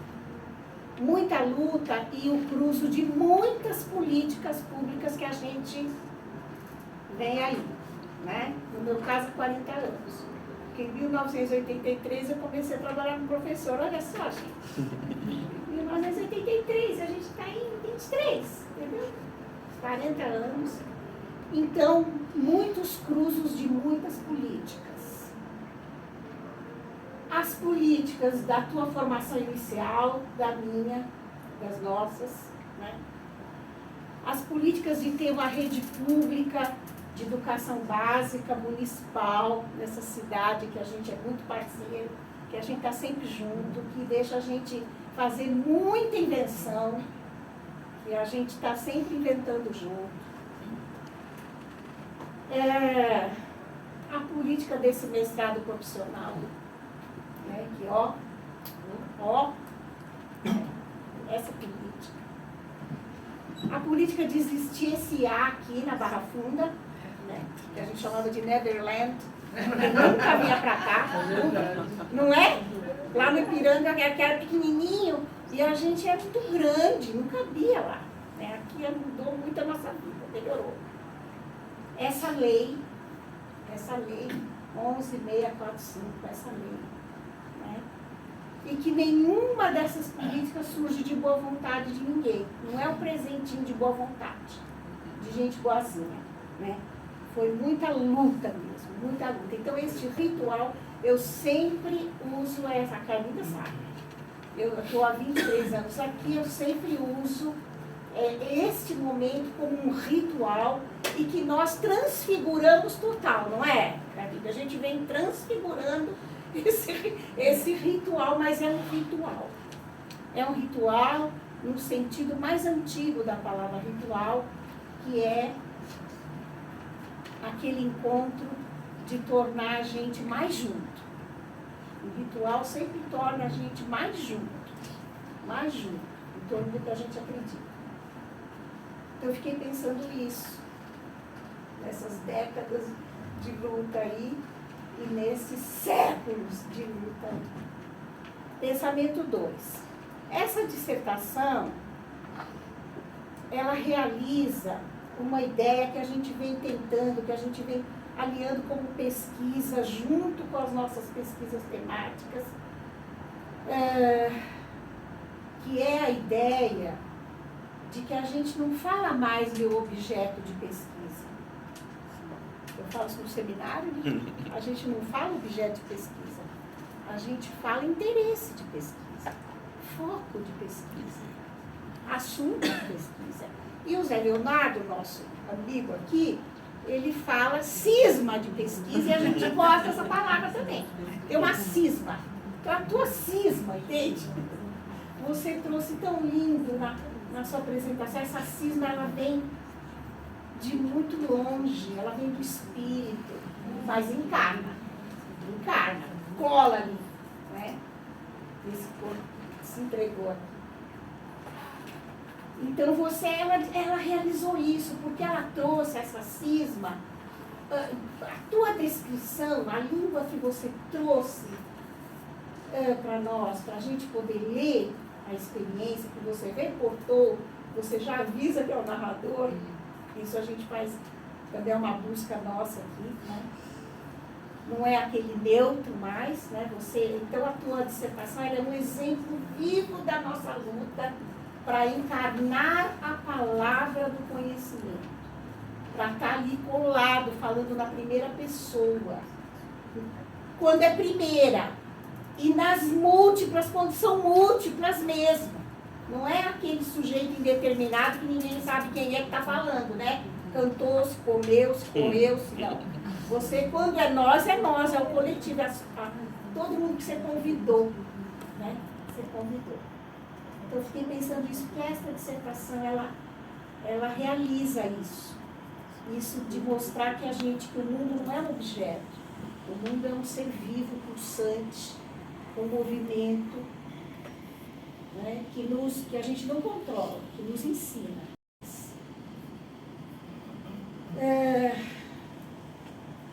A tua escrita, então, não é aquela da ciência moderna, branca, europeia, da neutralidade e da distância. Ela retrata esse pulsar. A tua escrita você vai querendo ler. Vocês vão ver. Vai querendo ler. E aqui a gente tem muitos aliados nessa construção, né, Carlinhos? A gente está lutando por isso. Por isso que pode falar, viu, meu queridíssimo, porra, bosta, o que for. O que for, a palavra que vem do corpo, a gente traz e é corpo, né? É corpo. Então a gente fala e pensa com ela. Pensamento 4. Quando essa escrita ainda antes do 4, essa escrita, ela cai na vida, né? Ela é uma escrita portas de abrir, como a gente chama no meu grupo de pesquisa, é uma escrita de um chão, de pisar mesmo, a gente sente que está pisando no que você está reportando, a gente vai para aquela experiência, a gente vai e ao mesmo tempo a gente se emociona e vem, porque a gente vê você nos contando, né? Vê você nos contando. Pensamento 4. Quando eu li uma frase das tuas considerações finais, que é assim, vou ler a frase. Ao acompanhar inúmeros debates a partir dessa temática e sobre as ancestralidades, é você falando, tenho refletido se isso talvez não possa ser o início da legitimação de uma pedagogia futura, firmada nos passos e rastros daqueles que vieram antes de nós. Aí fiquei pensando, não é uma pedagogia futura, é uma pedagogia presente, já aqui, já está aqui. Você mostrou e você fez um gesto aqui dela para nós. E fora o que está reportado ali, que está escrito ali, que você mostra, ela existe. Então, ela não é futura. Aí eu lembrei de um livro que eu gosto, um livrinho do Agamben, do Jorge Agamben, que se chama Comunidade que Vem.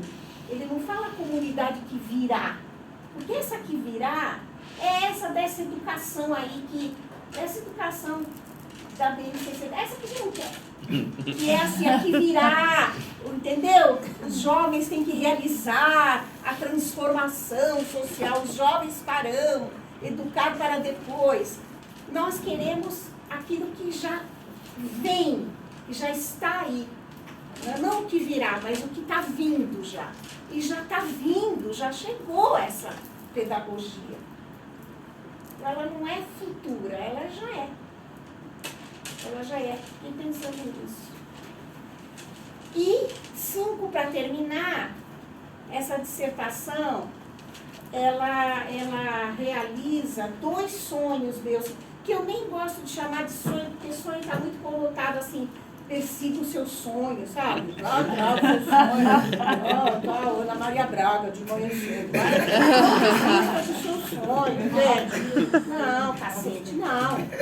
Então, o sono, eu fiquei me investigando. É uma vontade que eu tenho. A vontade tem muitas vozes aqui entrelaçando no meu coração. É uma vontade que eu tenho há 40 anos. É sonho, porque eu sonho com isso. Eu sonho com isso. E é desejo também. Desejo porque é uma coisa, um pulsar de vida, assim.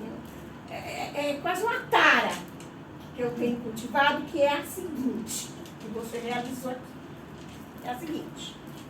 Depois de tudo isso aqui, eu vi que são 3. Eu trouxe 2 aqui escritos. Identifiquei 2 na leitura.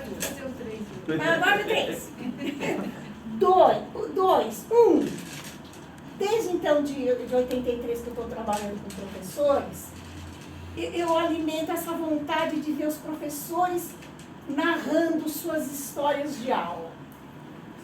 E aí, a primeira vez que eu tive a oportunidade, em 97, que eu fui convidada para fazer um livro, eu fiz uma coleção com muitos educadores falando.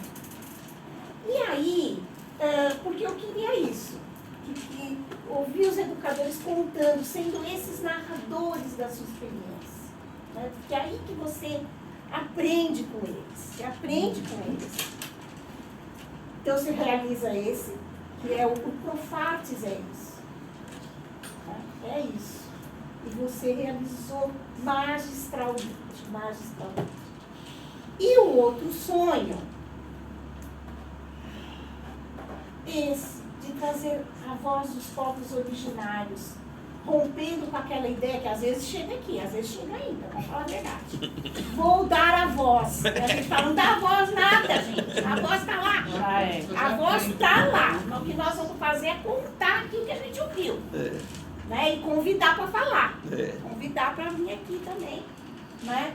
Fazer o gesto. Então, meu querido, 2 sonhos realizados. Mas eu lembrei do terceiro. Que é essa transgressão desse ritual, dessa academia que a gente está inventando, né, Carlinhos? A gente está inventando aqui há 23 anos. Aqui, ó. Né? Então, meu amor, muito obrigada. Na graduação, os meninos gostavam que eu falava assim, 10 para vocês, lembram disso? 10 para vocês. Vinha uma pergunta caduda que eu não tinha a menor ideia.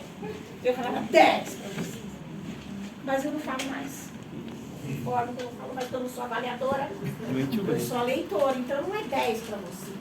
É. Muito obrigada. Torne esse livro de muita gente. De muitos. Só isso.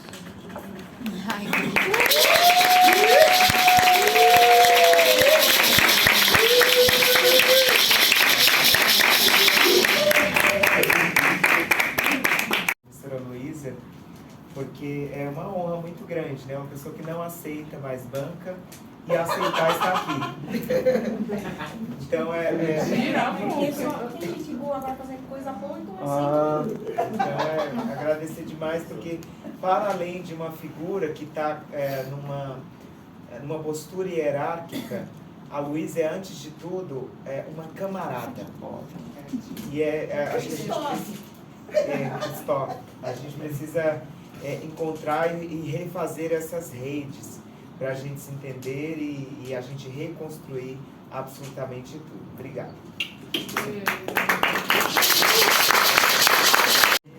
Mudando todos os rituais, eu com a Luísa, com outros professores ainda não consigo fazer isso. A gente não pede para vocês irem para fora, não fazer mais isso. para a gente ver se foi aprovado. Não, depois faz eu vou ter que fazer um parecer, eu mostro para vocês, aí vocês... Não, mas já está concordante. Mestre! Aprovado. E você é o nosso mais recente mestre no Prof. Artes.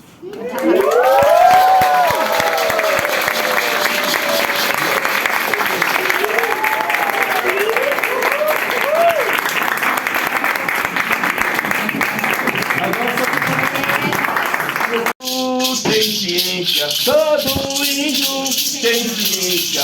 Ó Tupã, que será? Ó Tupã, que será?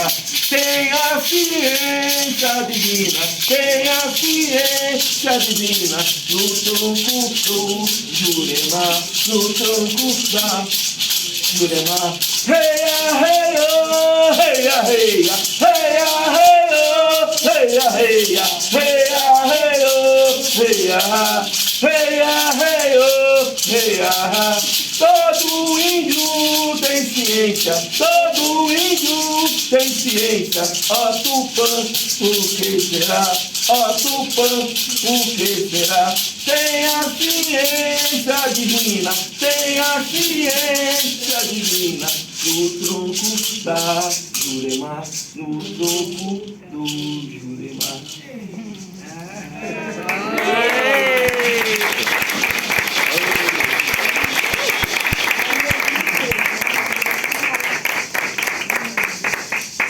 Também trouxe aquela granadinha, mas que realmente não temos, mas esses são os maiores presentes de um ano.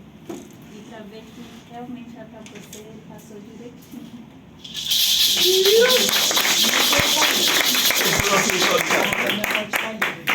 Agora ele está liberando para todo mundo. É importante dizer que esses passos não só são passos de Oswaldo Pinheiro. Esses são passos de uma multidão. Enquanto multidão é preciso dizer desses nomes. Eu primeiro quero agradecer a minha mãe, que está aqui, Maria do Socorro Pinheiro da Silva, ao meu pai, José Francisco da Silva, às minhas irmãs, Aldenise, Ana Cláudia, Ana Lúcia, ao meu irmão Francisco José, aos sobrinhos Bruno, Luan, Amanda, Isabela, Isaac, Isadora, e aos que se foram, que estão aqui presentificados, a minha avó Nenê, ao meu avô Brigitino, aos meus avós Maria Aldenisa Pinheiro e Francisco Aldemar, ao Paulo Reis Nunes, ao Chicão Terena, Chile Pancará, Valdir de Souza, Eudo Chanenaua, Olívio Jecupé, Mirna Cambeba, Anaquiri, Joedson Nascimento, Ingrid Sateremaué, Ismael Craô, Budaga Terobi Nambiquara, a toda a família Nambiquara, a Sara, e ao Itamaraí, que é um curumim pequeno que lá no ATL ele me chamava de tio, tio, tio o tempo todo. Agradecer a minha mais velha, Maria Vilmar Feitosa Pinto, a todos os ancestrais, a Filomena Maria Pinto, a Francimeire, sua filha, a minha prima Sâmia, aos docentes participantes, Elaine Santos, Breda Cruz, Rosimeire Santos, Solange Diodaro, Fernanda Regis, Péricles Souza, Elizabeth Martinez, Isaac de Andrade, Sérgio Marcelino, Osni Vieira, Adriane Luiza, Cristiano Colange, Fernando Santos, Bruna Santos, Camila Vitorino, Solange Barcelar, Débora Caterine, Rita de Cássia, Tiesa Vicentini, Antônio Marcos, docentes ouvintes, Débora Campos, Viviane Valente, Cíntia Freire, Cristiane do Amaral, Givaldo Gomes, Alexandre Oliveira, Renato Almeida, Márcia Santiago, Luciana Ferreira, Genilda Fernandes, Jandira Bersa, Leonardo Silva, Lucimar Pires, Margarete Cristiana, Maria Donizete, que também se autodeclarou indígena, Saim Abbas, Rogério Calixto, Maria Gabriela, Adriana Medeiros, Adilson, Daiana Forte, Maria Aparecida, em memória, uma professora que faleceu esse ano, gestão, direção e coordenação, Neide Caires, Fernanda Lopes, Cláudia Moraes, Luciana Emiliano, Rubens Júnior, Angélica Silveira, aos crumins, crianças, participantes da oficina Teatro dos Povos Originários, Sofia Barbosa, Matheus Costa, Emily Vitória, Caiane Cristina, Júlia Robert, Esli, Reis, Gabriela Vitória, Cristian Mota, Fernanda Cordeiro, Isaac Dag, Alexandre Fernandes, Luiz Eduardo, Bruna Trindade, Beatriz Alves, Kailane Beatriz, Taine Melchior, Esther Marinho, Carolina Babinski, Isis Ferreira, Danilo Garcia, Érica Aparecida, Julie Nunes, Júlia dos Santos, Isabelle da Silva, Felipe da Silva, Kevin Cauã, Graziela Victória, Lorena Santos, Alice Rebeca, Matheus Costa, Marcos Arthur, Elizabeth Macário, Davi Lucas, Ana Luísa Horta, João Pedro. A todos GP, Performatividades e Pedagogia, CNPq, o Dudu está aqui presente. O Rodrigo também está aqui na sala. A Enélia também, que é suplente. Também toda a turma do Profatos, que me serviram de extrema inspiração. A Jana está aqui, acho que o Thiago está aí também. E todos os demais. Aos meus amores Marvine e Georgia pelo apoio, ao Paulo pela escrita, correção, a minha orientadora maravilhosa, a professora doutora Carminda Mendes André, a essa banca examinadora tão acolhedora e humana, doutor Carlos José Ferreira de Santos, Caseangatu Chucuru Tupinambá, professora doutora Luiz Helena da Silva Cristóvão, professora doutora Clarissa Lopes Suzuki, também está aqui, foi militante no começo, muitos anos atrás, há mais de 20 anos comigo, numa célula. Viva Clarissa! Viva Clarissa! Doutora Enélia Santos. Então, essas são as pessoas que diretamente, tem muitos outros que fizeram parte. Enfim, essa pesquisa de mestrado me jogou numa encruzilhada histórica chamada Pindorama e renomeada Brasil, que sabia existir e quase nada reconhecer. Aqui me senti sarando feridas que me permitiram e que estão até o infinito encrostadas em meu tronco, raiz, pele, ossos, músculos e respiração. Foi e tem sido momentos muito especiais de reconhecimento e inspiração. Aprendi a olhar e cultuar melhor o alimento, a agradecer às plantas, a entender a chuva, saudar as águas, agradecer ao fogo, referenciar o ar e respeitar a terra. Mesmo habitando há mais de 20 anos em São Paulo, nunca estive tão presente no meu passado e no meu Ceará ancestral, que nunca havia sentido e lido com tanta sensibilidade as subjetividades que me habitam. Fui capaz de voltar ao útero materno e me reler. Voltei e me revi. Percebi traumas culturais que me pulsam e tive a oportunidade de sentir de perto, viver junto e caminhar em luta com tantas vidas que fingimos existir na nossa contemporaneidade, mas que hoje temos a oportunidade de ver em nossa frente e referendar. Aqui, um salve com S bem maiúsculo ao Ministério dos Povos Indígenas. Acompanhei de perto, atuante e atuando, as campanhas indígenas da Bancada do Cocá, especialmente as das guerreiras Sônia Guajajara e Shirley Pancará, e pude ler e viver um pouco das complexidades que ambas vivem no dia a dia pelo reconhecimento de suas próprias existências. Fecho o mestrado com a convicção de que valeu a pena e que faria tudo de novo. Ler o território brasileiro como território ancestral tem me devolvido um pouco mais do esperançar freiriano que tenho vivido em contexto escolar e em tempos tão urgentes e caóticos, porém extremamente necessários, caso ainda tenhamos a convicção de que precisamos dos esforços coletivos de múltiplas ideias para adiar o fim do mundo.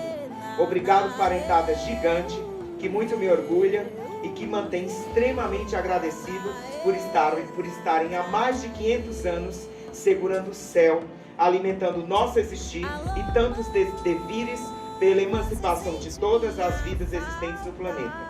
Que a gente retome a plena consciência que muitos dos nossos problemas são problemas da humanidade, dessa humanidade que nos construíram enquanto subjetividade, mas é importante reafirmar que nossos destinos estão entrelaçados. Portanto, sejamos parceiros e parceiras na promoção de todos os direitos, assim como os dos humanos, que seja para todas, todos e todes, sobretudo para aqueles e aquelas que, como diz a grande liderança indígena Ailton Krenak, foram expulsos do chamado Clube da Humanidade, ao Etecatu. Reduzem a mitos, fantasias. A verdade é que eu sempre estive. Depois diz que somos todos iguais.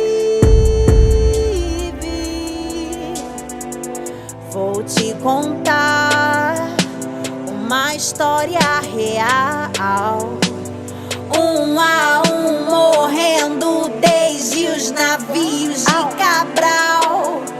Nós temos nomes,